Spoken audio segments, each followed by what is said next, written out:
Thank you for starting the recording, Dio, because I totally was about to forget to open my OBS I'm entirely. just gonna So mention it just to make sure.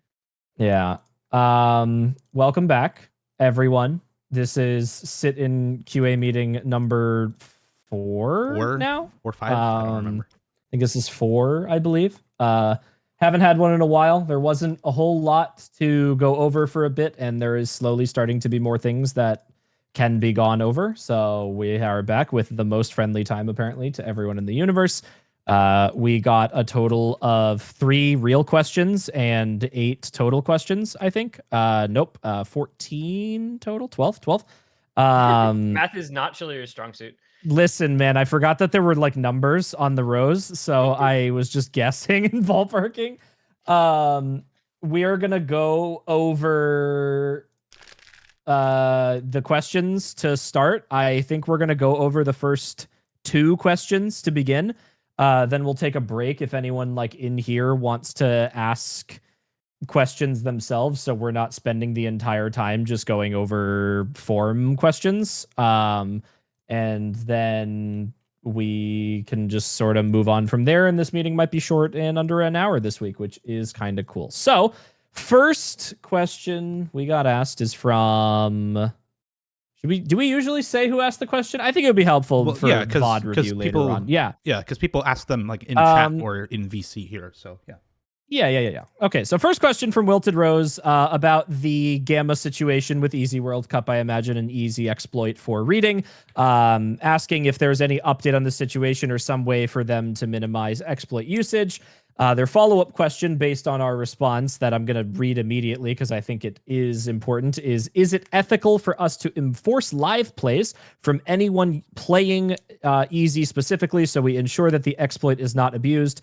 My long and short answer to that, based on the wiki criteria that we have, is yes. It is always under host purview to request a live play for any suspicion of a player who is potentially using any tooling or trying to gain an unfair advantage in play.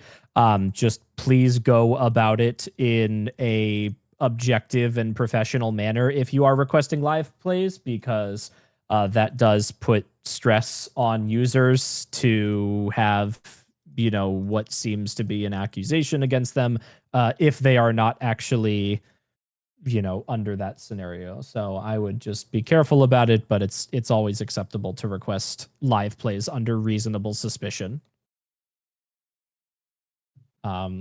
Just know that if you're an ass about it, that you as a host could be reported to us, and then we will look into it. And if we find that for some reason, if it was requested under like unreasonable cases or if there is targeting, then obviously that becomes a bigger issue. So just try and use it sparingly. Yeah, and I think there was one question that was raised around the time of this exploit being made more, widely known, and that was like whether force live plays on everybody playing Easy at this, like just everyone in the tournament. And I think that might be a little bit unreasonable. I'd say if someone, is performing way higher than normal or way better than normal on Easy, then sure, or maybe like high stakes matches, that should be fine. But I'd say like there should be some evidence that something is amiss for it, going that far. Yeah, a caveat I will add is I think that's a good use case for like during the tournament. If you want to make your registration criteria that you must submit an Easy live play, that is acceptable, because there have been tournaments that have been badged in the past, such as OMCT, that require you to pass a specific subset of maps and submit the replays from those and the scores in order to be able to register for future stages of the tournaments. So there is badged precedent to request it during the registration period, but just not once it's started, because then you're singling people out.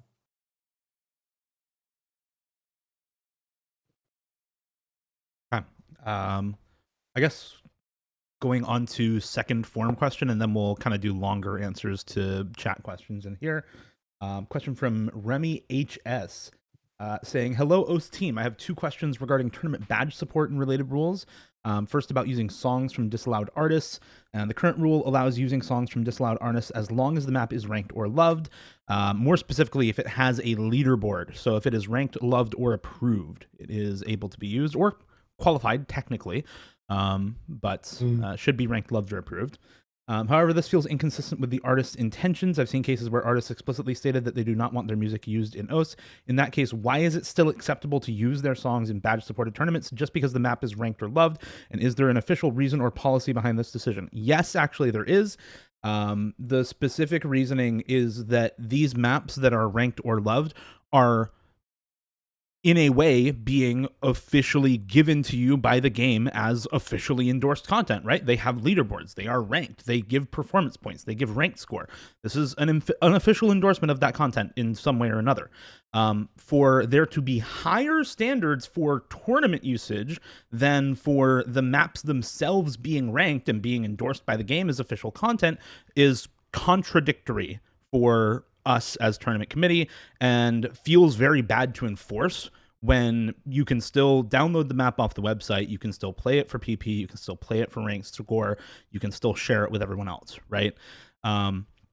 That also leads into why DMCA'd songs, or songs that are more generally not downloadable from the website, are always disallowed regardless of whether or not they are ranked, loved, approved, or graveyarded, right?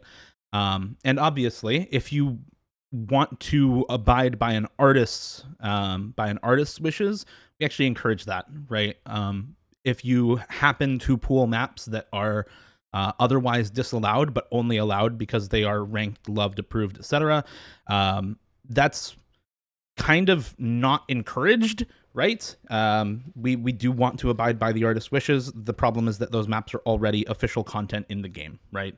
So we definitely encourage you to not do that. And in fact, if you had a tournament that, well, I'm not really sure what we would do if we had a tournament that was fully maps that would otherwise be from disallowed artists, but are all ranked, loved, approved, and using that loophole. I'm not really sure what we would do with that, because that is a very specific form of disrespect.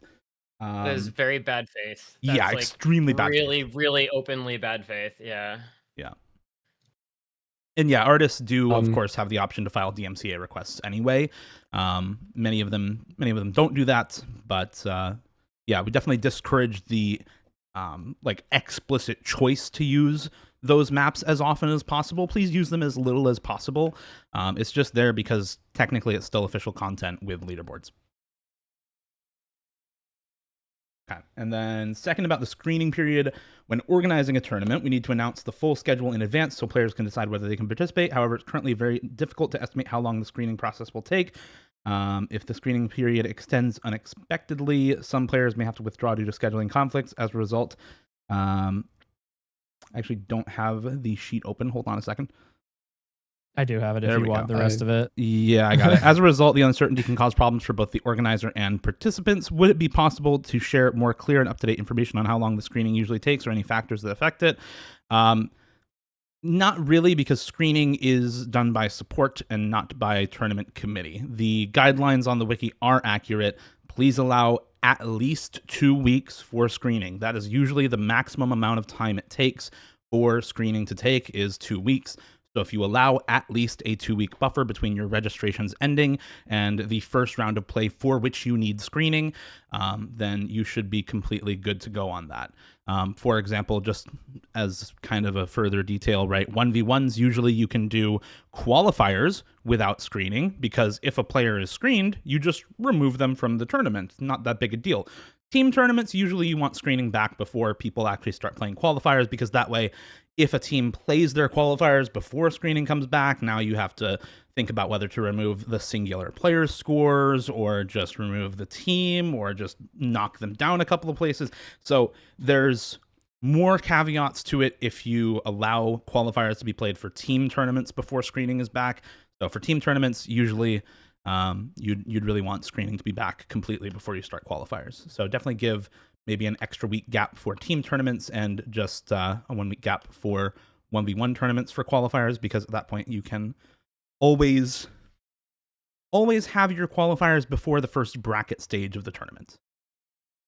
To add on to this, I went through, picked out actual data in the past X number of years that I went back, there has never been a screening within the past year at the very least that has taken longer than the 2 weeks that is set on the wiki. So I like to, long and short, if you are setting your screening time under those 2 weeks, you are doing it at your own risk, because it is very variable, the number of tournaments that come in at any given time that are under screening. And that does change how long it takes to go through them. So you can always check the tournament committee site. You can actually see under tournaments how many are in the status of screening, support request received, which is screening status. Please like check that beforehand if you want to make it under 2 weeks, just to make sure there's not more than like 2 or 3 tournaments in support request received, because if there is more than that, there is the chance it takes the full 2 weeks, but it will not ever take longer than the 2 weeks.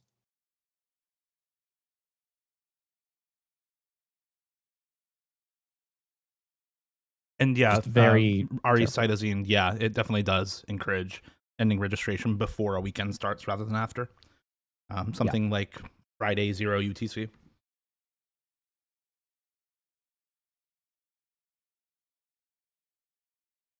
All right.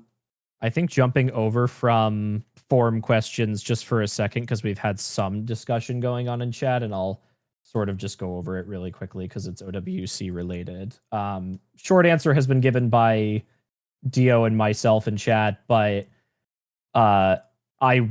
from the OWC team, I will speak for all 5 of the organizers when I say that every format that we push for any of the 5 World Cups, for the main ones, technically including LGA, is always badgeable. We spend weeks going over the formats and the criteria with our advisors and everyone else within the team to make sure that they are all within badgeable criteria for even community tournaments, because the World Cups, although a separate entity, are still expected to be an example for the community in terms of format. So that's something we take very seriously. They are always going to be something that you can copy and move forward with. The follow-up question to that is the differentiation for qualified players. So, Stan, the reasoning for us splitting the qualified pool into the different groups is that we are going to have more teams play, like register for the tournament and be eligible than can move past qualifiers, which is why we have qualifiers in the first place, so we can get down to some way of determining the number of teams that can move on to our set phases. The reason that we are breaking those teams into the categories we have is because the purpose of the new OWC format is to ensure that early stage matches are closer than they have been in the past. Because traditionally, the early stage matches in OWC have had 50%-ish are complete blowout matches, which is very unexciting for people watching and even less exciting for those playing in them, because you know that you're going to get stomped on if you're a low-seeded team. The purpose of breaking into categories based on qualifiers is meant to be a roughly as accurate as possible representation of how a team ranks within all others. Breaking that down into groups means that you are not playing a team who is vastly different in skill level than yours. It's a closer group of teams that is only within 15 seeds of the others matched up to each other. So qualifiers is not necessarily meant to split the players up directly. It's meant to sort of set a boundary like it was previously, and then the groups are meant to distinguish through. So yes, you are allowed to host a tournament in which you break up your groups differently. We just determined that keeping our groups within groups of 15 was the most fair and reasonable way of getting that breakdown. Because if you look at the sheet of how things are broken down, if you are in the bottom 16 teams, you basically take that as one loss already, which is why the bottom contenders group is 1 loss to lose. So if you lose that group, you're knocked out because that's 2 losses. And then if you're in the upper half of that group, you only lost once and you won your group. So that's 1 win. So you're in loser's bracket to start. If you're a top 8 team, then you're automatically a top of winner's bracket because you have 0 losses. And then the middle bracket of teams is also as if you've had 0 losses for the next 8. So it sort of breaks down as if it's a normal double elim, just in a creative format. I actually have an image that I could send in the meeting chat right now that sort of breaks it down into the format, but I think that's my long explanation as to our theory behind this format and why we think it works. But it's possible to use variations of this as long as you have something that is seeding the teams evenly, like qualifiers, because otherwise how would we know how to break the teams up into the groups? A smaller thing also, just to kind of add on to it, right? In a normal round of 32 double elim bracket, seeds 25 to 32 are basically always guaranteed a loss.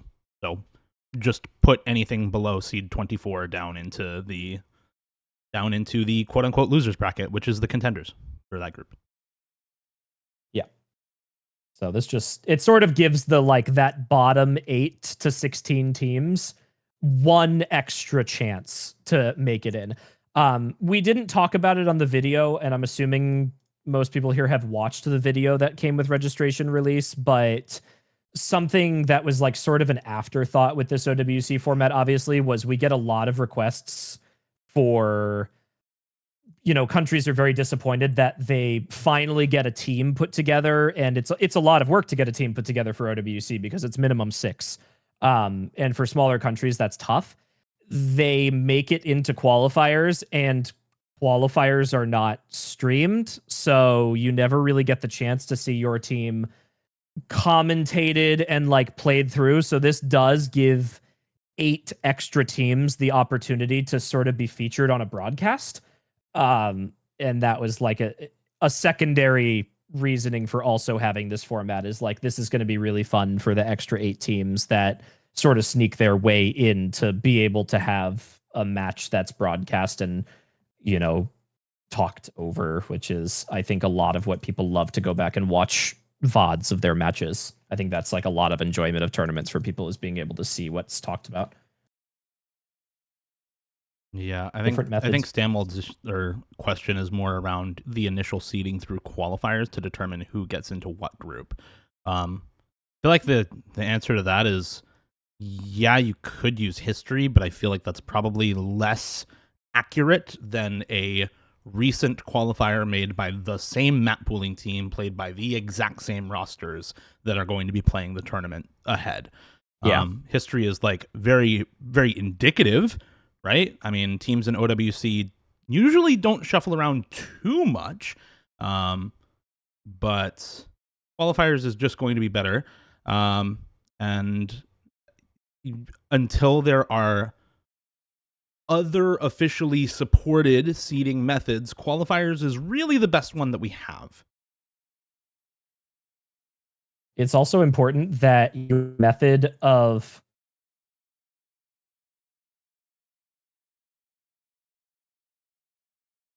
to use history for something like that is less objective, because, as Dio was saying, teams are different, map pools are different, scenarios, gimmicks, time of day that the matches is played. There's so many factors that go into how any given tournament is played out that it's sort of part of the wiki.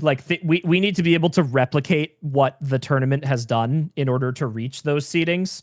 And I think that's sort of the broad explanation, is if somebody else can take the way that you've seeded your players and replicate it infinitely, that is a valid seeding method, because they're able to do it over and over again. It's kind of the conversation of why stuff like skill issue is disallowed, because it's constantly changing and it may not be the same as when you took it at the start as when it is at the end.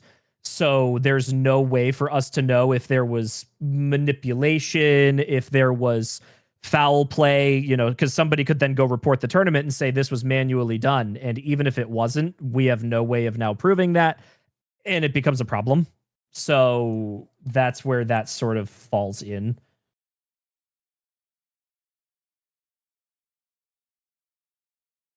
So that's why there's a section on the wiki now of acceptable formats that, a group of contributors spent a very long time putting together in this server to sort of give more breadth to that. But, there are still methods. And as a broad statement, if anyone ever has a method for seeding that they are questioning, send it in. We could let you know if it makes sense. And as long as your formulas check out, usually it's fine.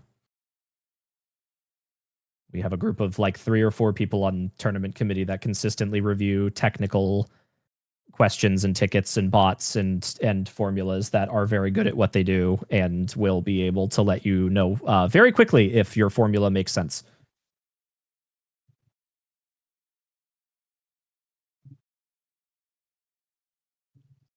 I'm going to wait for Stan to stop typing before we move on to the next question because I don't want to cut him off. Yeah, I don't want to cut him off.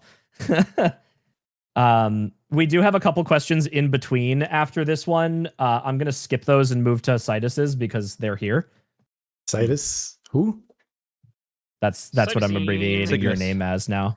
I heard an abbreviation. That's abbreviation is now happening. He's the game Citus, actually. Yeah, you are the creator of the game Citus. When were you going to tell us? Rot. Raw Taiwan. Okay, awesome. Stan did not have a follow-up, so I'm going to move down to Citus's question because this is actually something that I will give everyone here a little bit of insight, is a topic that does come up very often internally, and it is something that is divisive and that we are constantly trying to make work. The question is that there have been a lot of recent discussions among various tournament staff about tournament quality overall. You're particularly interested on how there seems to be a growing focus on quantity over quality. As an example, having a significant number of custom songs, maps, art pieces that are, I will paraphrase, unremarkable is what it seems to be, or a chance to be properly appreciated is there's too many things to keep track of. And you've not heard from many up-and-coming hosts recently from a compartmentalized staff. Do you think incentives for hosting or maintaining the tournaments in the community have changed? Is there anything that we can do to make changes? And respectively, what can an ordinary staff member do? So this is something that comes up a lot because obviously the rise of original songs and video releases and custom art is a contentious topic because it is very time consuming and it's very expensive and something that not all tournaments are going to be able to achieve because the scope of what it requires to get done is more than the casual host is usually able to do by themselves without a large team. And I think a lot of the time that does also come down to the monetary aspect. Original songs just are expensive. And, with badge criteria, and I'm going to say this as a perspective of what the community has generally argued for, and I think this is important that we need to find a balance, is that for a very long time, a year or two ago, right, we as the tournament committee were making constant changes to the wiki to improve quality. And what that ended up doing is it made things more strict, and more tournaments were getting denied their badges, of course, because we were making a push for hosts to be more conscious about the quality of the work that they were presenting and attempting to make the community sort of stronger in its recurring series that were generally the front runners, things like Corsace, Perennial, GTS, OWC even, that were pushed forward. And what that happened and created was a scene where people were constantly getting mad and being vocally displeased with the number of tournaments getting denied badges. And it ended up being a problem because we were constantly under stress because every couple of weeks there was a new discussion about how we were potentially hurting the scene by denying so many badges. So what happened, and after the last big fiasco for our previous meeting is we ended up trying to reformat some processes in order to be more lenient with things. So we are denying less badges and looking more towards the hosting probations and staffing cooldowns.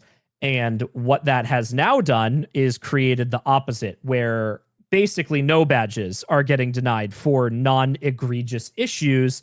And it is sort of pushing that proponent of people trying to put out like the minimum of let's get as much done as possible, but maybe not do it as well. And that now sort of creates the question of how do we find a middle ground of being able to convince hosts that it's worth it to host a better tournament than it is to turn around as much as possible, as frequently as possible. Because that's sort of the goal, right? Is like we want hosts to want to take pride in their products. And there's a big concentration right now of like one-off tournaments that are just hosted and then never hosted again. Whereas there used to be a significant number of recurring series that you could count on every year. I'm diving down a rabbit hole, obviously, but I also think that's where this like compartmentalization of staff is also taking place, where like new staff members would get to know people very quickly because you'd staff the same tournaments over and over again, and the same hosting teams would host the same tournaments over and over again. And that's how people would get to know each other, and that's how people would learn and work through things. And we don't have that anymore. So new staff don't get to meet old staff as much, or the scene is being carried by a dedicated group of people who are actively looking for those one-off tournaments to staff in instead of staying in the same place. So this is a very long conversation we could get down to, but like I think that's my long and short from our perspective of where this like quantity over quality is sort of coming from, and I'm sure everyone else here has more opinions. Yeah, there was a really long discussion maybe 3 weeks ago in the Tournament Hub server about some staff were just kind of letting some thoughts out. And something that came up was this topic where staff kind of have to save some of these tournaments, where like the hosts are just completely either incompetent or they've just abandoned the project or something. And I think that's also an issue worth talking about. And like because from our perspective, like the tournament still finishes and succeeds and meets the criteria, however low that is right now. Then the staff, like, we have no idea what goes on behind the scenes. I'm also wondering whether staff can have any recourse here if that happens. I guess it's reportable, obviously, but also a problem.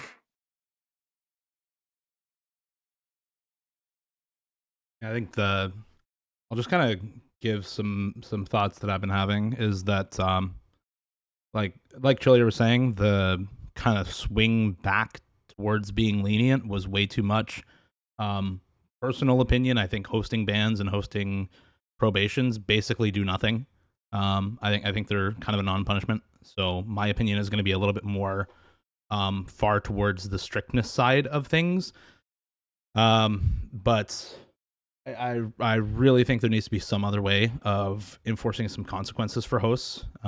Clearly, players did not like debadging, but at the end of the day, the push towards player comfort has created a worse tournament environment for staff, and a lot of worse tournaments in general, I feel.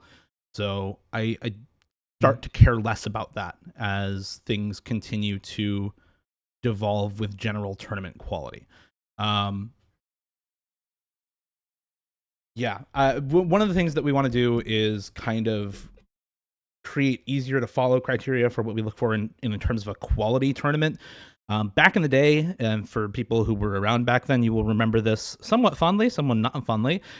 There was the rule about the Tiger Eyes clause for those who were there. Tiger Eyes clause, my beloved. Tiger Eyes clause. Tiger Eyes, help me, please. Tiger Eyes, please help me badge my tournament. Where basically you just had to have already hosted a tournament unbadged before you could badge a tournament, or as an exception, if you had multiple experienced staff people on your team helping you host, then you could host your first tournament badged.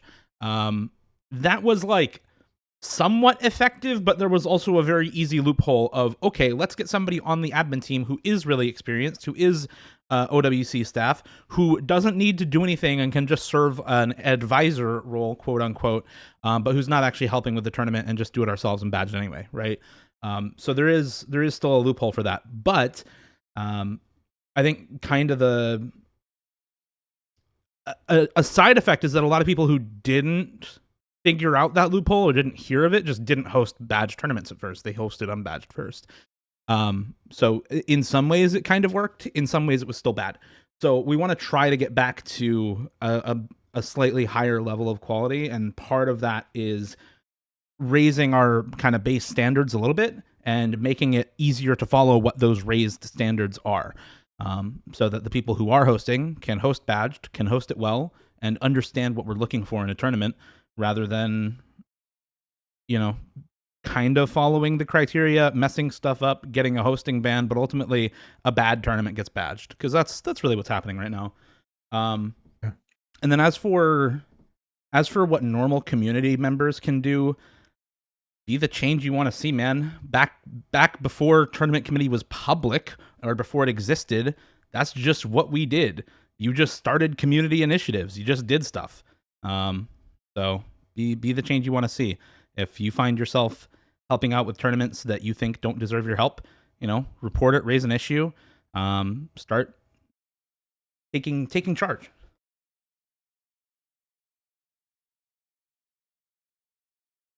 Yeah, and on our quality lists, like, it's been in the backlog for so long. It's something that takes a really long time to, like, I guess, for us to narrow down or something. Also, Hope there's we just can, been like like, 8 billion speed other it things up. going on. Yeah. And it's hard to set like truly objective criteria in a lot of ways. Like, how do you determine whether a map pool is quote unquote good enough or something like that? You know what I mean? Like, Right. not a literal example because this is not on any list, but just kind of something that comes to mind. Hmm. I would also be curious, and I wish there were more people here in audience to kind of respond, but like, I'm kind of curious what the general perception is of effort levels required to put into a tournament, because it kind of feels like in this whole situation, people are just completely fine with doing the absolute bare minimum in a lot of cases, which is both what leads to this whole situation of, oh, such and such had to come in and save this tournament because the hosts weren't doing anything, as well as leading to this whole, like, well, tournaments in general maybe are a little lower quality than we'd like. And so I'm kind of curious if there's like this massive approach of current hosts where people just think, I'm going to not do anything because it doesn't require more than this. And there's like this no internal motivation from these folks for one reason or another. I'm kind of curious where that's maybe coming from. I wish there was like more responses possible based, like just more people around to respond to that sort of inquiry.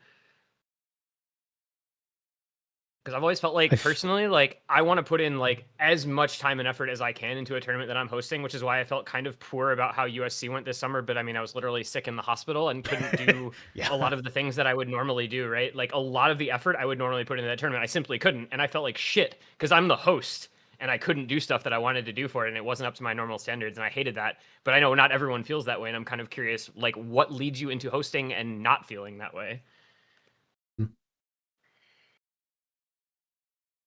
I don't know. I feel like the first thing that pops into my head is, maybe you get a certain pool of registrants when the tournament is advertised as going for badge versus not going for badge. But what I've seen lately, that doesn't really hold up.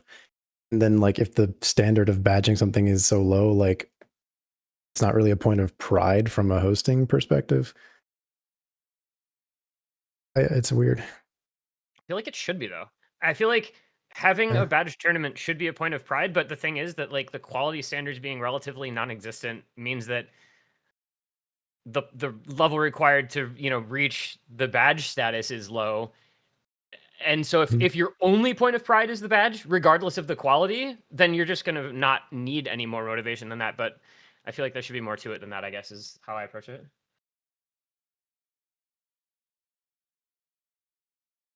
I think that's part of it, especially for newer hosts, because when you are a newer host, just getting the badge is a point of pride and a point of quality for you, right? Oftentimes because you don't have the skill to make something much better, and also oftentimes because you don't know what making something better than badged looks like, right? There are, in my experience, a lot of people who don't staff that much before starting to host for the first time, which I think is just straight up wrong.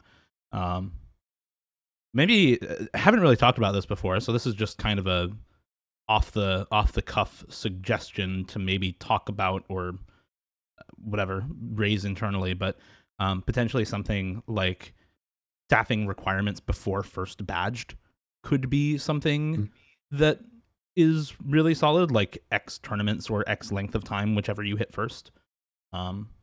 Because I feel like doing that honestly just brings a lot of common sense to the table when you start to host that I feel like is missing from a lot of first-time host tournament reviews that I do. True. Yeah. I think something along the lines of that sounds good. And it would also, help sustain the pool of available staff members. And there's kind of that pipeline, I guess. Yeah. Rather than just having all these tournaments. And like technically, yes, this could be abused, Fiery. I see what you're saying there. Like you could cheese it, but I feel like having something is better than not having anything, because right now you don't need to staff anything before hosting. You can have never staffed anything for a tournament, never played a tournament match in your life, and pick up and host a tournament and badge it. So having something is better. The original intention behind that, like what you just said, was good. Like as long as the tournament was good, who cares, right? But it's not what we're seeing anymore. Right.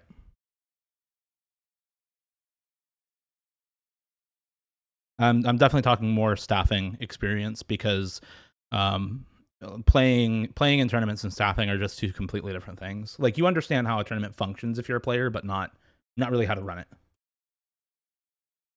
There's also certain roles that like will not give you that experience either. Like being a commentator for a tournament is probably not going to get you super far in terms of knowing how to host a tournament, unless you're like, no, I can't even think of a reasonable unless there. It's just It's true. Like, you have to be working on like something admin or admin adjacent, whether it's refereeing or sheeting or something that requires you to kind of be involved in like the actual day to day. Yeah. Please start by reffing. Genuinely, Please just start reffing. It is the equivalent of starting in the mailroom in every other job. Like you can see everything when you're a ref because you're there for the match, which means you hear the commentary, you see what the streamer's doing, you have to know the schedule because you have to show up for a match time. So even if you don't have playing experience, you now know what it's like to have to be regimented. You have to know all of the rules for a tournament because you're the one making the calls in the match. So you now need to have a basic set of knowledge of how a tournament is run. You need to have procedures that like you need to be in a spreadsheet a lot of the times now with how tournaments are run. It's so much more important than any other role, genuinely. Like unless you want to be specifically technical in your time hosting tournaments, then it's genuinely the best way. And I think I want to say almost everyone in tournament committees started reffing. Or if not everyone here right now. Yeah, I technically Genuinely. also started reffing actually. Yeah, I did too. I was at first a ref in the first three, ref, streamer, and commentator all at once in the first three tournaments I staffed.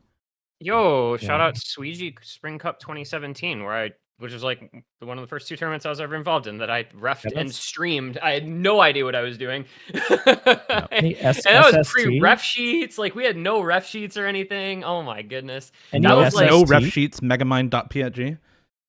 That was like feet on the ground grassroots OSU tournament. Like if you got into OSU tournaments in that era, like you had to know what you were doing. Because you didn't have anything holding your hands. There were no ref sheets. There were no templates. We were the ones that made it. Yep. Back in the day when I had to copy paste qualifier scores manually from the MP link into the qualifier results sheet as a ref because there was no API function to grab them. That was fun. Shoutouts to when we first switched over from Score V1 to Score V2 as a tournament standard, and every ref who at least forgot to do that twice. Oh yeah. MP set? Just another MP kind of set? question in 042? I personally think the badge shouldn't be the main reason to do something. Neither do I personally, but Yeah, I mean, agree, but but like unfortunately- that's it. It's kind of a mark of pride for hosts. Neither for hosts nor for players. It's also a mark of pride for players. With the that checklist, ship has high key sailed. yeah, it's very much sailed. Unfortunately, And like with perspective from time and accomplishing most of my goals in the community, yeah, I totally agree. But before I accomplished my goals in the community, before I had this time, no, I wanted to badge my first tournament. I wanted to do stuff, just how it is. With the checklist in place, it makes more sense now to have a minimum requirement if someone is that eager for the badge or try badge. Yeah, I think the kind of minimum requirement, while you have a checklist to follow or something, not necessarily a checklist like do X amount of things off of this list and you'll get the badge, but like, hey, these are the things that generally good quality badge tournaments do. Follow this if you want your tournament to be badged kind of list.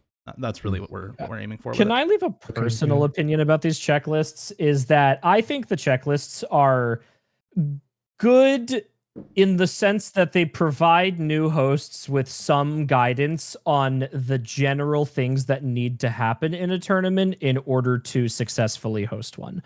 I think the checklists being something that are heavily desired is bad in and of itself, because back in the day, you would host the best tournament possible that you could under the pretense that if you did that, you get a badge. Nowadays, people want us to make a list of all of the things that you need to do to get a badge so that they can just check the boxes for whatever the minimum requirements are to get a badge. And I think that's the unhealthy part about all this, is that people feel like they need us to lay out for them what the minimum badge requirements are, because the goal is only to get the badge, versus back in the day, the goal was to put out the best product that you could because you wanted to be a successful, well-recognized and regarded host in order to get to that point. So I think the shift in perspective there is no longer, I want to be a well-regarded host within the community. It's, I want to host a badge tournament, which I think is a misrepresentation, because even though players want to get the badge from the tournaments, and they obviously want to play tournaments where a badge is given, because as a player, receiving a badge is your only mark of I am successful as a high-level participant in tournament gameplay. But I also don't want to be the player that won the tournament that was an absolute shitfest, that did everything wrong, and that everyone looks back on as, what the hell was this experience? Because I'm going to be honest, I have friends from back in the day that played and won tournaments that were like that, and today we still look back on it and laugh at those tournaments, and then now you get to be that host that hosted that tournament that people laugh at for the rest of time. So I say that in like an ironic way, but genuinely it has happened, and nobody wants to be that host. Or maybe you do. Maybe that's your thing. Or maybe you do. Who knows? Not up to me. Maybe you do. Maybe you do. But I want the checklists. Like when I came up with the idea for checklists, and we sort of started discussing it internally a little bit more a long time ago, and I think, Poon sort of brought it up earlier too, like it can't be a set criteria. I think the sort of caveat I gave was like the check marks need to be broken into categories. Like, here's the category of boxes you need to check that are hard requirements. If you do not check these boxes, you will be instantly denied a badge. Then there's the next set of check boxes where it's, you should have these to have a good shot at receiving your badge. And then there's another set of like high level requirements where you should check these, and these are all the extra things that you need to do. And what we would do is internally we would decide on, and each of these check marks would be given like a point threshold, basically, where like if you check this, it gives you 5 points or 10 points. And as you check these off, your sum goes up, and it's one big list of checks. And all we need to do then is create a point threshold for a regular tournament, and then a tri-badge tournament, and then like something else where you're now sort of starting to meet point thresholds instead of just checking boxes to meet minimum requirements. Because obviously, like, if you check that way, there's sort of less certainty in it, but we're still giving more transparency. So, like, you need to check these 5 boxes to even be considered for a badge in the first place. But if you only check these 5 boxes, you may not be guaranteed a badge. You now need to check a certain number of these extraneous check marks in order to be guaranteed a badge, and then even more of them to be considered for a tri badge, and then even more to be guaranteed a tri badge. Like, and that's sort of the threshold of like where we would break it down, instead of if you check these 10 boxes, you're guaranteed a badge, because then it just makes it a game of only doing that for people. And then it removes all of the awesome stuff that people would do as more effort, I think. Do we still want to make something of this form public? And if so, the form in like these checkboxes, yes. Like the purpose of having this checklist would be provide it on the wiki so that hosts could reference it. And I think our intention, though, was more to have it as a reference check of, again, like I said, if you hit these boxes, you can assume that your tournament is not going to be denied, so that you're not waiting quite as long for like a decision that's up in the air. But we want to find a middle ground of we're not just giving you all the answers, so that people are doing the bare minimum, which is why it's taking a while. And also because it's something that is going to take dozens of hours to put together properly. Yes, it is being discussed. We actually just had our quarterly meeting like a month ago. That wasn't really quarterly, it was like biannually. And it was something that we like finally pushed again and assigned people for threads on. We are also rediscussing the question that came up at the last community meeting in one of the threads, which is the whole like, how do tournaments who want to start like getting an uptick in their graphics get in contact with designers in the community, and like getting people who want to work on projects in, and like sort of enabling community hosts to have access to that sort of thing. And that's going, and also like badge quality and forum post quality, because something we've also seen recently is an uptick in badges that are like insert stock PNG and default Windows font with a solid color background and call it a badge. Which was, I'm going to be perfectly honest, something that we did more of that in 2017. So the fact that it's making a resurgence is sort of concerning, and something that we are now talking about. Because, yeah, like that's the sort of badge that you would see back in 2016. And we are seeing badges that are being submitted today that are unironically lower effort. And no, I will not name the tournaments that there have been, but there have been them. On forum post quality, there have also, unrelated to GFX, there have also been a lot of tournaments that just do not have flushed out rules listed kind of anywhere, which is another separate quality discussion. But yeah, the like there's something wrong in the water. Let's put it that way. Also, single image forum posts, please no. These are pretty bad. Single image forum posts are one thing. You can always have not the detailed rules on a single image forum post, and then a rules doc or website where you have all of the rules laid out. Yeah, Corsace was single image forum posts and they were fine. Yes, because they had a website with all of the in-depth information on them, right? You know, I'm less so saying, you know, having a single image forum post is bad, or having all your text on your forum post is good. I'm more so saying people are not able to flush out rules anymore, which I think also goes back to like a lack of having staffed and understanding what rules work and what are good for players, and what works from a staffing perspective, and what is easy or hard to enforce when you're a referee, right? So I think a lot of it goes back to that again. And also just needing to have rules, like which Yes. is to say, like from your experience as a staffer or a host in previous tournaments, you learn like, I need a rule to cover situation X. I need a rule to cover situation Y. These are proven things that either will come up or may come up that I would like to have to CYA. You know, it's just the CYA principle in those situations. Like, it's just a necessity.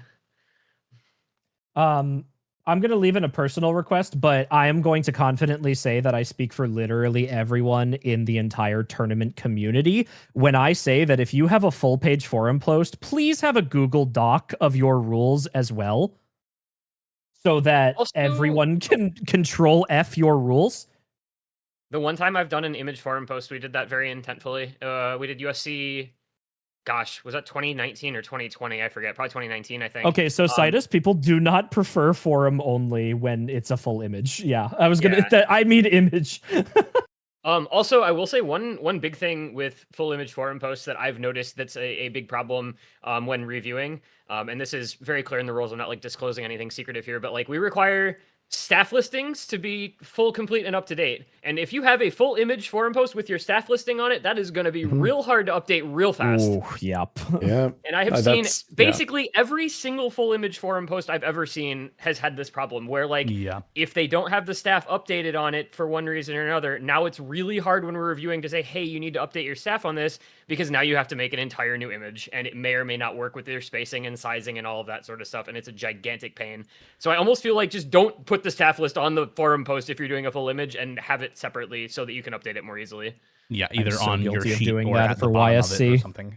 I'm so guilty of that for YSC in 2021. Yeah. I did it. I see Happens. Dio's name on here. That's it. It's right here. I found it with the old PFP. I remember adding staff because I did that with the aforementioned USC iteration. I was I also have the constantly- Nomad 2 collab one. I was like constantly contacting my graphics designer. I was like, hey, we're changing this and we're adding this staff member. Please update the full image forum post. I'm so sorry to do this to you. Yeah. God bless Trig, dude. I miss that dude so much every day. Bye bye Trignoculus. What he's up to these days. Good guy. Anyway. Where is there's so many hosts. I don't even there's so many hosts that are gone now. So many. Shout outs to anyone here who remembers NKJ, Steve04. Evo Mike 4, L. oh my Mike- goodness. Oh my, Yeah, you just took me back to 2018 taking social psychology and chatting with that dude randomly during that class. I don't know why that took me straight there, but that's where that took me. Insane how much he did for sheets.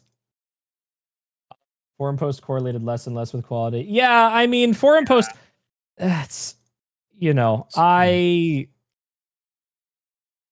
have stronger opinions on forum post designs because I was like one of the earlier designers who started pushing for like fancier, like full page forum posts and like doing extra stuff. And I know other designers like Megamic for a very long time were also pushing for like elevated forum designs. And, I'm less familiar with people who are doing it now because there's so many more designers in the community than there used to be. But like, it is very evident that forum posts are sort of like lost and forgotten at this point in a lot of scenarios. And the one plea that I will make to any tournament host these days, because I have seen it a couple of times in the past, do not, God, please use AI generated forum post images. Oh. It's so obvious and so shit. And like, I'm sorry, there's no other way I can describe it other than like, it goes back to the designer conversation. There are so many up and coming designers in this community that literally want nothing more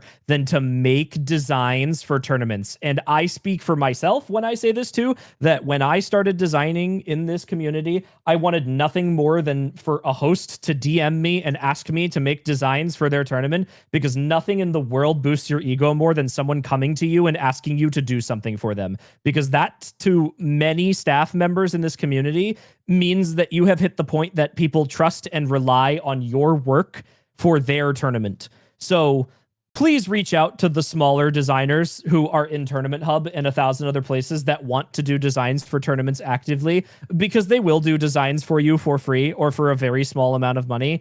And it's totally worth it over having random average run-of-the-mill designs from ChatGPT. Please do it. Like, support the scene. It's like supporting local businesses, but for designers in Osu. I don't think I've seen any AI generated forums. I've seen 3 myself. recently. I've seen 3. Yikes. Yeah, please stop doing that. Thank you. Thank you, everyone.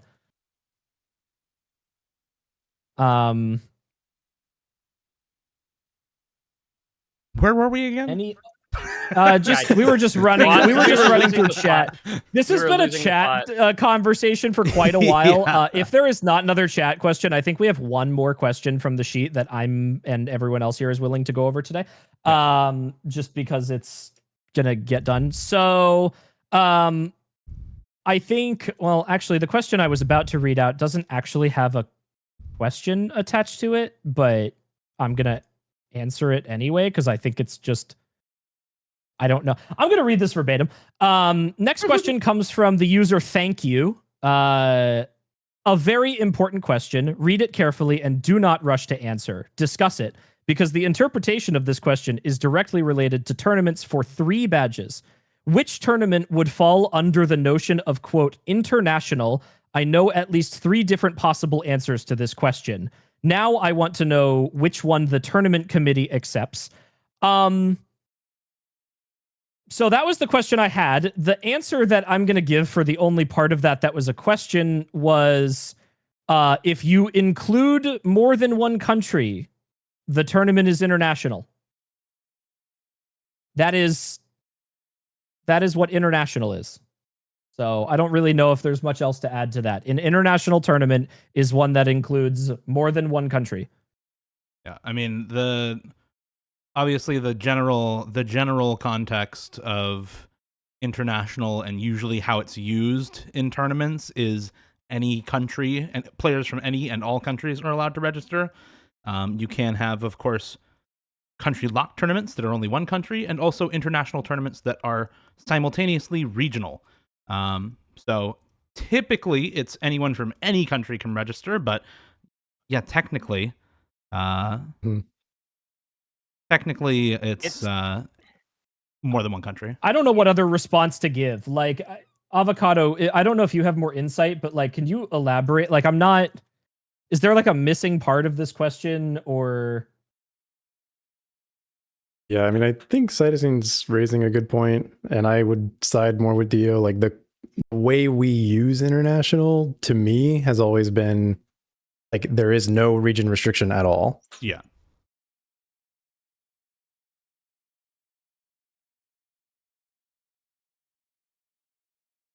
Yeah. I mean, Yeah, you couldn't try badges badge cannot like a be regional. region restricted. Yeah. But I think there's a difference between hosting like an international tournament and like an open tournament, because if you have to say that your tournament is international, then people are going to assume that it's restricted to a subset of countries these days. Because if it's open to everyone, you're not going to say that on your forum post most of the time. You're just going to, like, some people used to say like open rank international, but like I feel like that's become less common. That's still specified. That's still in most places. I feel like, I don't know. I know I have that on. Yeah, the last 1v1 tournament that I hosted earlier this year, 10 months ago, forum post says 1v1 open rank international, standard tournament, with then like nothing else about it, right?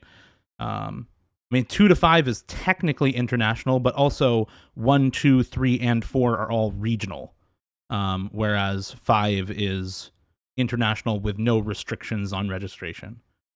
So regional restrictions are really what is talked about, especially in the context of like tri-badging tournaments.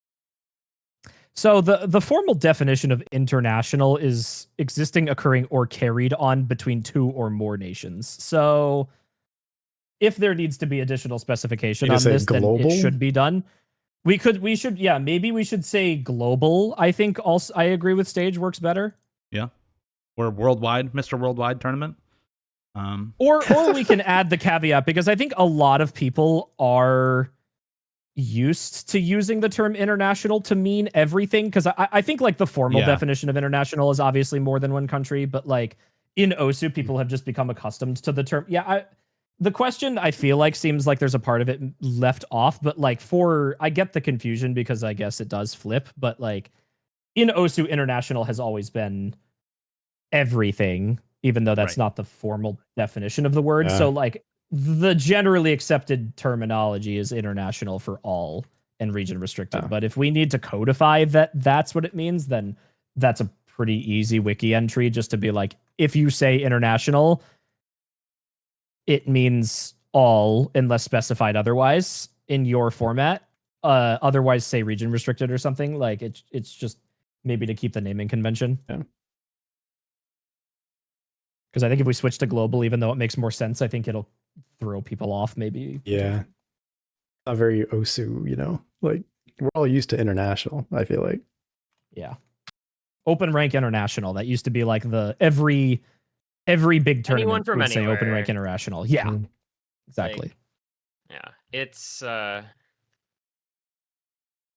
this feels like almost like a linguistics question that like Yeah. but like descriptive versus prescriptive linguistics really coming to a head here.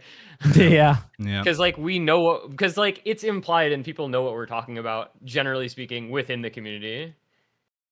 It's especially obvious when you don't have a region restriction present, you know? Yes. Also, You have to that. specify a restriction, you know? Like colloquial usage. Exactly. Colloquial usage of these terms, I think, is really well established. I Yeah, agree. but also Citizen. That's a great international tournament is- format. I think just not even the word international, is international not even doesn't ever mentioned get brought anywhere up. on the official support wiki. So Oh, it's not. Oh, no, okay. So So it I is- don't it is understand not. In why fact, this the is here snippet then. that Okay, Senator so that's provided good. is the only mention of region restriction regarding tri-badge tournaments. So the definition of I am now international further in the confused. context of those does not even matter because it's not listed as a requirement. That is the I was listed gonna requirement. I was confused before, and now I'm more confused because I thought it was yeah. on the wiki. Dare I say the entire premise of this inquiry has been rendered irrelevant by reading the wiki. Okay, fantastic. Reading the wiki prevails again. Insert GIF in chat, please. I would, but Um, literally 1984. So 1984. True. I do have. There is one more question on here that's just going to be like a really easy answer. Is another one from Thank You. Why is the tournament committee not represented by players or staff from all major regions? For example, there are no representatives from Eastern Europe, specifically Russian-speaking countries, the former USSR, no representatives from China, which is a country, not a region, and no representatives from South America. It's hard to believe there are no worthy candidates there. Please explain this. So there were previously members from South America that we had for quite a while. They have since retired from the OSU scene entirely. Walter Toro and Juan Crystal, they will be missed. They were my favorites. they were also, in fact, the longest standing members of tournament committee, Yeah, and yeah. still They actually were. have the longest tenure, I believe.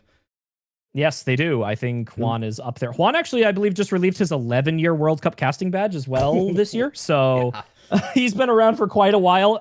They are allowed to retire. Juan is allowed to go now, as much as I want to tell him no. The short answer to this is, as the tournament committee, we very, very rarely, if not ever, reach out to people to actively apply to tournament committee because this is a volunteer position. So the people that exist on the committee that we have are purely off of the applications that we receive from those regions. Now, that is not to say that if we don't have a representative from a region that we are going to default accept your application if you are from a country or a region. I don't know, both of them are included in this question that we do not have represented. Because we can't throw out like taking a member that is super overlapped on what we already have, or something that we do often look into, which is needing to have a generally high command of the English language, because a lot of what we do in the tournament committee revolves around communication with the community. And we do want people from other regions to be able to translate and be able to sort of go over these large regions. But we do have access to the GMT regularly to translate things for us. And we do have, especially with like China being mentioned here, we have like multiple Chinese languages spoken by 4 different members that we have, as well as members from 4 different regions within Asia. So we do actually have representative from that region of the world, but if anyone from South America or Russia who hosts frequent tournaments and is a good English speaker, and has time and has not been recently tournament banned, cooldowns, or staffing banned, probation cooldown, feel free to apply or tell your friends or do that sort of thing. Because new members is always good, or seeing new perspectives is good. But like, that's my explanation of why we don't have people from all regions. Because as much as we would love to take everyone, it does get confusing sometimes to have like thousands of different people saying different things. And a lot of what we do is also just going to come down to pooling the community in the end. So we would rather get the community perspective than just take internal perspectives when it comes to decisions for everything. So it does help us like maintain that transparency too. I mean, not technically no there is theoretical no cap, but like, yeah. but realistically, with Face how double cap. with how we're organized, there's kind of a soft cap of, I don't know, like 15, 20, I would say is the maximum amount we can realistically get with the current way we're organized.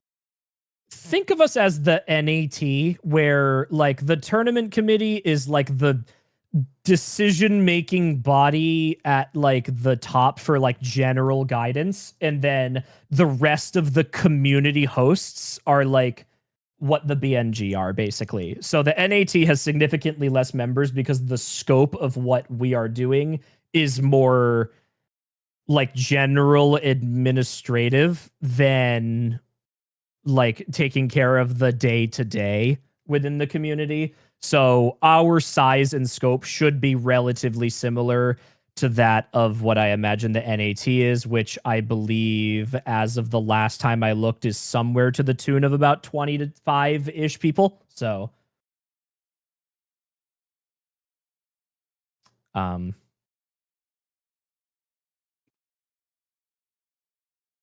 please do not think of us as the NAT, actually. Thank you, Cytosine. To like not elaborate on what I mean by that, but don't. Sorry, Heavy. You definitely can. Ivy loves the NAT. Yeah. Does anyone else want to take any of the other questions on the sheet? Feel free. I think otherwise, like that's most of the questions that have like relevance and substance from the sheet for everyone here. Unless Dio, I see you in there. If you had another one you're interested in, I don't think so. I think the rest is. Cytosine had one. Hold on. Cytosine. Oh, Cytosine. Oh yeah. Votes hasn't been updated in a while. Are there more votes that had happened? Yes, there definitely are. The publishing votes publicly is interesting because we have to write a separate public thing. We also kind of have somewhat decided on what votes should be public, but also somewhat haven't like fully flushed that out. So we are... Yes, there are more votes that have happened. Yes. Honestly, we just need to have a couple of people who can go through in some free time and write some public descriptions that we can, actually post publicly for the votes that we can post publicly, because that is also a subset of votes that we can post realistically, and get those out. Some votes people just wouldn't be interested in too. We have votes for like, hi, we are a tournament that would like to request a news post for our registrations. Those don't necessarily need to be all publicized because I don't think the community really gains anything from seeing what the votes on stuff like that is, or like votes on like certain reports that we receive through the report feature are not all appropriate to release. Now, I think the general internal consensus is that votes on like badge eligibility for like single and tri badge is something that should generally be publicized, and that's where like Dio's thing sort of falls in of like we need to format them to, because when the vote is put up, it's usually like really quickly like Discord link here, and we can't just publicize that because nobody has access to any of that information. Or a lot of the time we will have like names of users in the vote description because we're referencing certain internal discussions that we cannot publicize for the privacy of our general user base. And we need to sort of like de-identify stuff before putting it out there. So it takes a very long time to get these vote descriptions, like Dio said, into the format where it's both useful and descriptive enough for the general community to gain something from and be non-invasive so that people are still comfortable submitting information and reports to us without knowing that we are going to post their business all over the internet for everyone to see.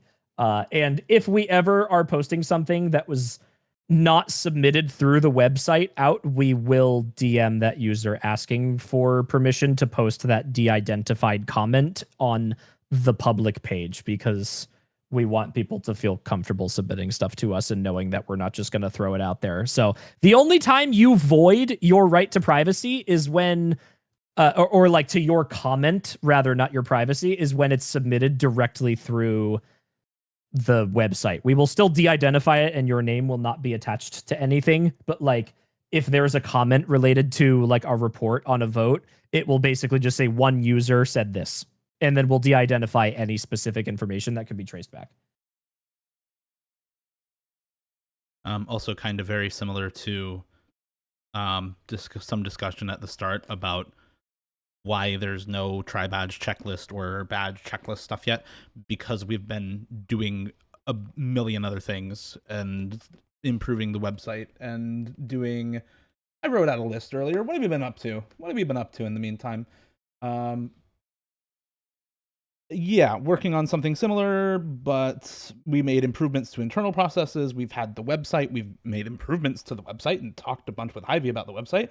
We've introduced hosting bans. We've welcomed in a bunch of new members. So there's just been a lot of stuff happening for TCOM generally, which is why some of the things that we said we were going to do and that we are still doing and still want to do have fallen by the wayside. Yeah, we've had a kind of a draft of the checklist for quite a while, but it's just fleshing it out and introducing it into the wiki is a whole other ball game. Yeah, that is a beast of a task in of itself. God, refactoring that wiki is going to be such a fun project. Oh my God! Oh. I don't want to. It's all fun. Yeah. I'm just paging through the rest of these to see if there's like single bits of questions we can pull out just to answer. We can kind of answer Philoxen's question, which is that easy in tournaments is done really on a tournament to tournament basis. We did have a question at the start that was submitted through the form about kind of the easy exploit situation, which is specifically on Laser, I will say, and about particularly like asking for live plays in tournaments where easy is a major part of the tournament. And the general response there is that asking for live plays is something that you can do as a host. If you have suspicion of foul play, just make sure that you please do so respectfully. And that is all I'm going to say on it, because we have already talked about it. It's at the beginning of the VOD. If you do want to talk about kind of the full, or listen to the full answer for those, it'll be posted on YouTube back at the start of the VOD. Yep. Stan and Philoxen, with that last comment, you can include any mod within OSU as a tournament gimmick. We have no rules on usage of mods or otherwise. If the mod exists from our development team, you can use it. Just like there are relaxed badge tournaments, of course, with Relax World Cup and AIM Cup and stuff like that. So there are even mods that are unranked completely and unleaderboarded that are there, let alone Sudden Death, which has a leaderboards. Yep. And people like main SD. Yeah. Also, yeah, Cytozine's point, like generally people don't want us to decide what is good pooling or not. So, or I don't like know what that is we want eligible. to either, for that matter. Yeah, I don't know if I unless wanna it's Yeah, open up that I can of just worms. really typed that as you blatant. said that. Yeah, I was like, I Like, don't want to do that. I don't want to be trying to review a map pool that I like. There I'm are supposed plenty to of somehow non-map poolers on review and- TCOM. We ain't about that life. So yeah. You can Yeah. ask another map pooler in the community to tell you if your pools are bad, but we're not going to. Yeah. But that's their I opinion. will tell you That's if as you're looking Dio for the help. pooler, not as Dio member of TCOM, if your pools are bad. Yeah. I will tell you as like playtester for significant tournaments, I don't care as a member of tournament committee if people thought your pools were bad, because I have constantly told hosts over the years if their pools were good or bad as a tester and as a player. It's all opinion based.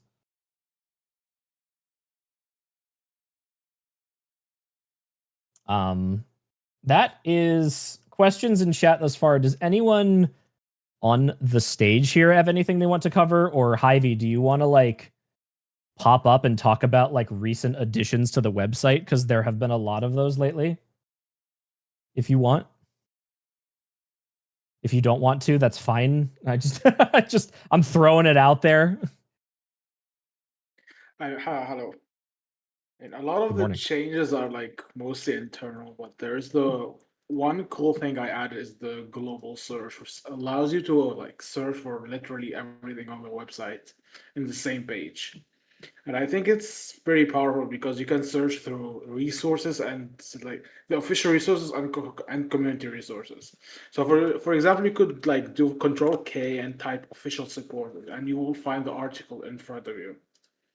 So like as we expand on like the resources, the website could serve as a hub for easy access for this kind of stuff. I think to that note too, I think what some people wouldn't realize because it's internal is a couple of months ago now you added tags, so tournaments are tagged appropriately for those searches. Oh yeah. So you can like easily search them. We could maybe like allow hosts to edit their own tags, but we haven't discussed that yet. I would be. I'm not going to say no to that. So, like, we Hosts, can you easily can't touch your backfill the tournaments. hosts. Yeah.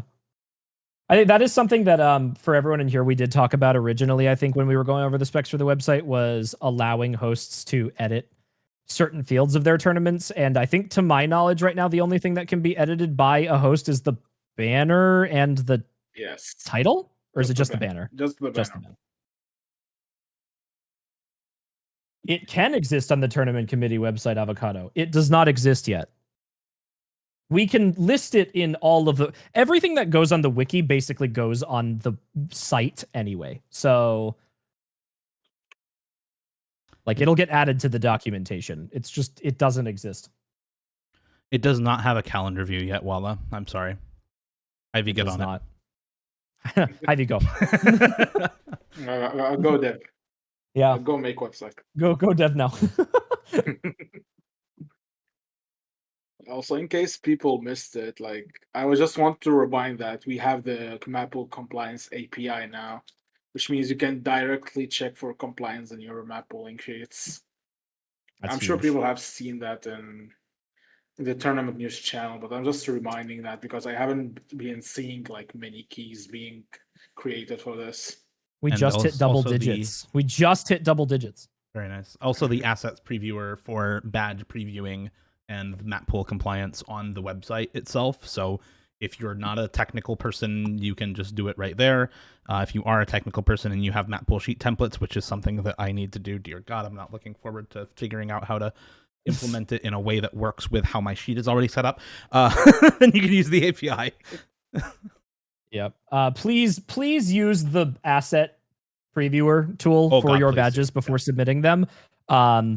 It is the literal best way to determine readability of your badges and like colors and things, because it has happened to me as a designer before too, and I'm sure every other designer at one point, where you make a badge that you think looks cool and then you put it on the website and you go, wow, that font is unreadable. And this makes you not have to go and like do what designers used to do, which was drag your badge into Discord, right click, copy link, and paste it into the inspect on the website. Oh my God. So, and you needed to find somebody with a badge already if you didn't have Yep. one. So, yeah. Oh yeah. Search So bubble. Okay. Bubbleman's profile was used for everything. Yeah. Yeah. Now just upload your badge to the previewer and it would show correctly. Yep. We live And in for the people on the future recording now. later, since we're not seeing chat, Albion has mentioned that the We are seeing chat. statuses from the old. Oh, are they? Okay, nice. Yeah, Yeah, I have chat statuses up. from old sheet gone now. So spreadsheet is officially dead. Completely. Yeah. If it wasn't already, which it kind of was. Oh, I should pull up the notes from our previous meeting to tell people in here what we talked about potentially. That could be good. That could be good. Maybe just broad topics. I'm gonna pull it up. Yeah. In the meantime, while Chillier is pulling that up, we have received quite a lot of tickets. This is just the last 4, which are all like relatively recent. By the way, tickets are public. Did you know that? You can look at all of the tickets that we've had on the website and take a look and see if there's anything similar for you. We've had a ton of tickets about region lock tournaments and using personal identification information for flag policy exceptions, or finding another way to do so without using personal identification, since there was somewhat recently, a rule change stating that you are not allowed to collect personal information from participants in your tournament if it doesn't need that personal information in order to function properly. And there's a bunch of other caveats for if you have that personal information collection and you need it about a privacy policy and some other things like that. The general consensus, and what we have answered quite a few times at this point, is that regional tournaments generally, either country locked or international regional, should largely be using flags. And if you are not largely using flags, that is the system that we encourage you to use. Both for the fact that it is something that does not require collection of personal information and keeps each player only in one country and or region at a time. In other words, even though I am originally from the US, I cannot play both Canadian tournaments and USA regional tournaments because my flag is Canada now. Whereas under the old system, I could have submitted old proof of address for when I lived in Florida and played for USA tournaments and Canada tournaments now. But with this rule, cannot do that anymore. And that's honestly how it should be. I shouldn't be able to play in multiple country tournaments, country locked tournaments for different countries. In much the same way that users are required to pick a country when they register for the OS World Cup, you should be required to pick a country for your community tournaments. That is our official stance on the matter, is that we explicitly endorse the flag system that we have built into the game, developed by Peppy and the other devs for flag changes as the best way of controlling for regional tournament signups. If you absolutely must allow for exceptions to that rule, or if you are hosting a tournament that has regional signups within a country, for example, USA States Cup, where there are individual state rosters and not country rosters that are fielded, the flag system doesn't work for that. Typically, what people will do is either use something like the extension OS Subdivide Nations to kind of verify, even though that's not fully verifiable, or use the honor system and vouches, because people know where others live. People share information between players, and if somebody is blatantly registering for a team that they are not actually a part of, as in they don't live in that state, or they don't live in that jurisdiction, other players tend to call them out on it because they don't want that player having an unfair advantage in gaining a badge, or that team in having an unfair advantage in gaining a badge. So that system tends to work actually much better than you would think. And so that is kind of the official stance at the moment. Aaron, if you have anything to add? No, I think that's primarily my view on it as well. I mean, I've been using honor system plus vouches where necessary in USC for, God, we're going on 10 years now. And unless there's been some crazy systematic thing going on that I've never been made aware of, it's really never had any major problems. And I think if that tournament can continue on for as long as it has without major problems using these systems, then I think they're pretty much fine. I can't speak for 5-digit USC. I don't have anything to do with 5-digit USC, so I unfortunately cannot say anything about that tournament and what people may or may not be, or what states people may or may not be signing up for. But you know, I think it's just honor system and use flags. Like, the system and the rules are what they are for personal information disclosures. Yeah, for legal reasons. So don't collect personal information. Use what you can that is not personal information collection. Oath Subdivided Nations, for example, is usable because it's another service that people are volunteering that information to, and not individual hosts associated with officially supported tournaments. That's the distinction.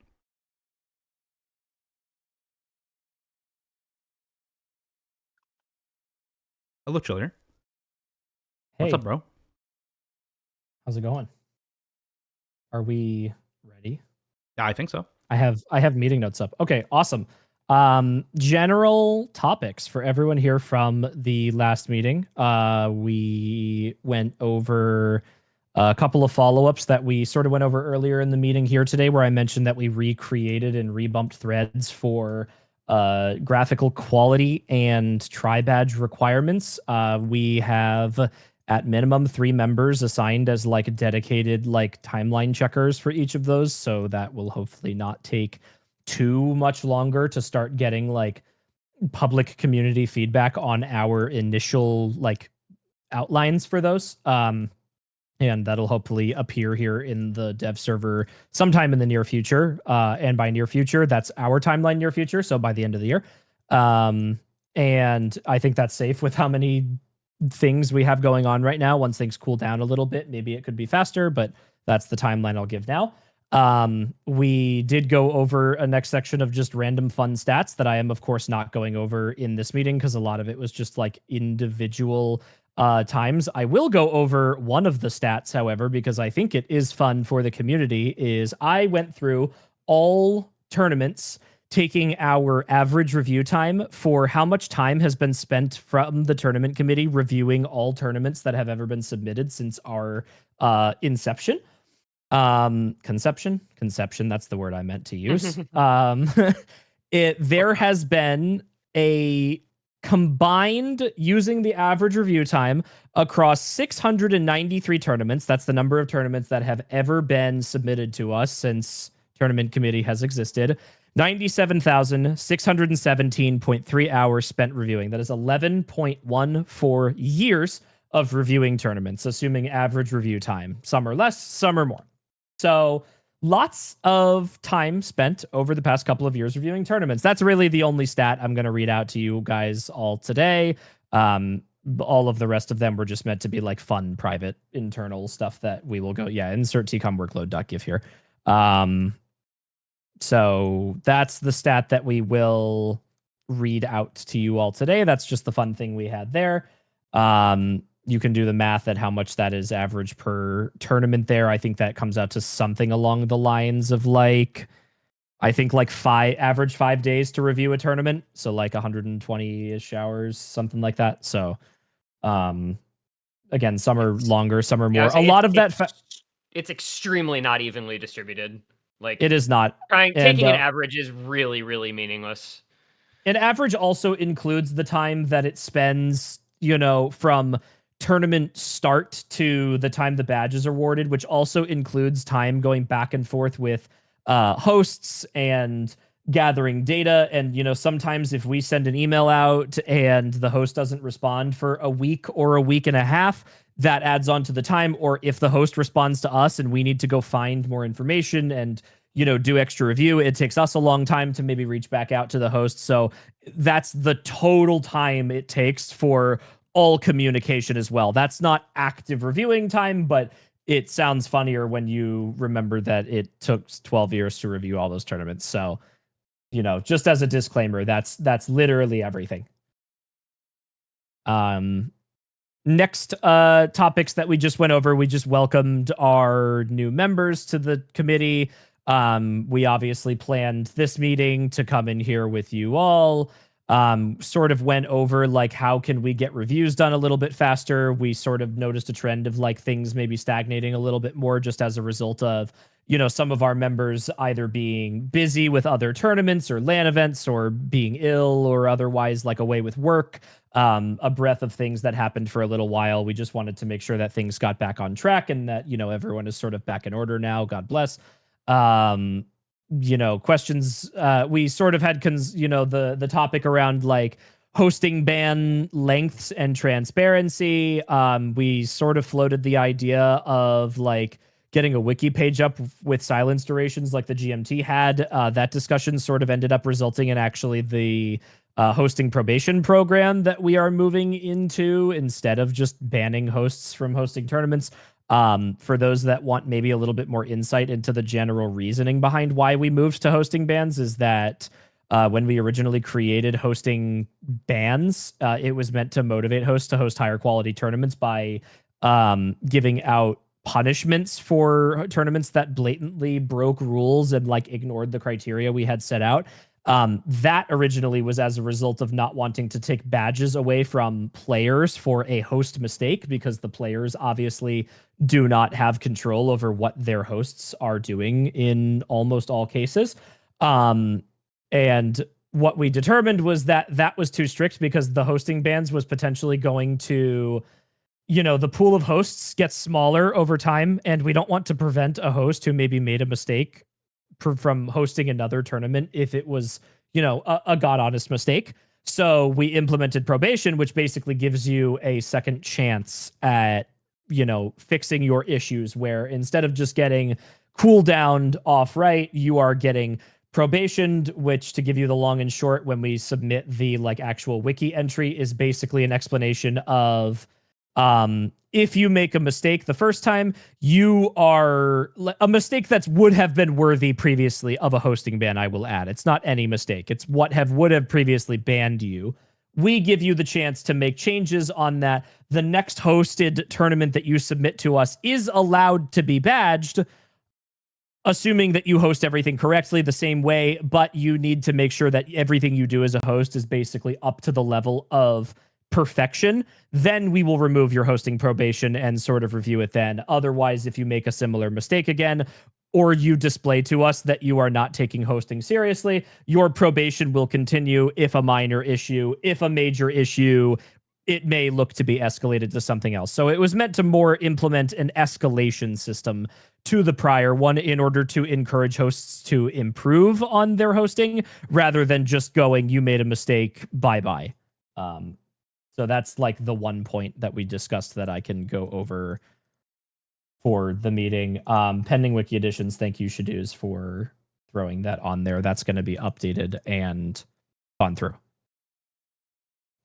There were just a couple more sections that we went on here for the rest of the meeting. We talked about the tri-badge and general badge requirements for adding on to the wiki that we discussed earlier. We discussed actually a delegation of responsibilities because everyone in tournament committee sort of does everything. So we discussed sort of implementing a system where there are not specific members of tournament committee that are doing things as like a subgroup, but there are a group of people within tournament committee that are actively like pinging and bumping everyone else for specific areas with regards to like responses to inquiries on the site, wiki maintenance, you know, writing the emails that go out to users, because some of, you know, we review all emails for grammar and spelling and content that go out to make sure they're accurate, and obviously our technical review team. And there are just groups of people that are like front running as like fact checkers for each group. So it's hopefully going to help us increase the quality of the work that we're putting out to everyone, as well as increase the sanity of the team members who are constantly just bouncing around, checking everything at random. So should hopefully help expedite things there. We talked about any additions to the website that we potentially want to make for the TCOM site with things that Hy-Vee would potentially added. I think we talked about like copy to clipboard buttons for different users and members just to make things a little bit easier. Extra just like internal pinging features, and otherwise I think that was pretty much just a couple, like Hy-Vee said earlier, mostly internal changes happening lately, with the exception of course, that new search feature, which Hy-Vee did add autonomously. So everyone thank Hy-Vee for extra work that we didn't even ask him to do. Thank you, Hy-Vee. Oh, no one else is going to thank him. Hy-Vee unmuted, so I was waiting for him to say something, but I was... Thank you, Hy-Vee. Appreciate you. Oh, my mic wasn't working. Oh, nice. Oh my god, that's awesome. And that's basically it. That's what we went over at the meeting. For those who want a little bit of extra fun, we also usually discuss topics for the next meeting at the bottom of each meeting for next time. Those topics ended up being completely unserious for this meeting, but also super serious at the same time. Our 3 topics that we will be discussing at our next tournament committee meeting for our quarterly meeting, which you guys will all hear about at a open meeting here once that happens, is how we can better increase our client-focused Q4 objectives, how we can increase our KPIs and shareholder value, and how we can consume more KFC with the Poon. Well, the latter, we would have to be in France. KFC and KPIs are what we talked about, of course. So those are going to be our very important topics for the next discussion. That's what we went over at our quarterly meeting. Does anyone here want us to elaborate on any of those topics that I just went over, aside from the one that I, of course, elaborated on because it was the one that we could? If not, then that's everything I had for extra topics. If anyone else for members in this chat here has anything, or if anyone has any like last minute lingering questions, it has been almost 2 hours for this meeting, so we're going to be conscious of everyone's time, even though we haven't been up until now, because this has been 2 hours, and call the meeting adjourned for this time, and we will hopefully make these slightly more frequent for you all. I will say from my perspective, and something we talked about internally at the last meeting, is that these meetings will, unless otherwise specified, I think become a bi-monthly thing. That is to say, every other month. We did notice that I think we felt the need to not host this meeting every month because there didn't seem to be a lot of like pertinent topics that would be brought to the meeting from our side, and also not a lot of questions being submitted regularly from the community side.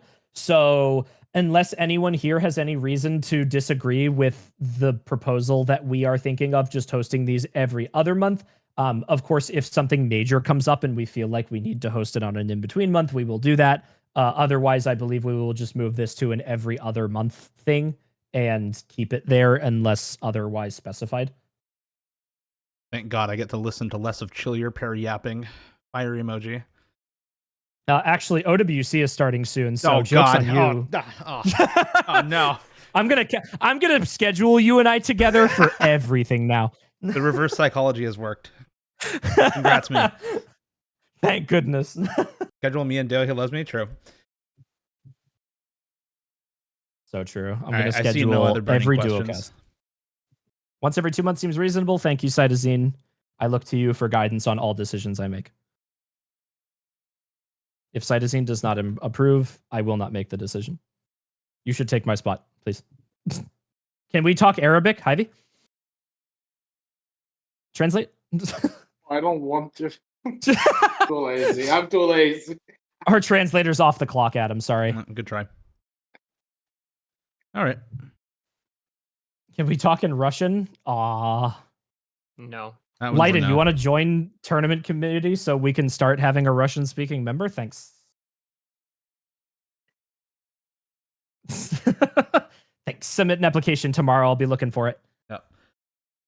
Okay. Yeah, All I right. think that's it for now.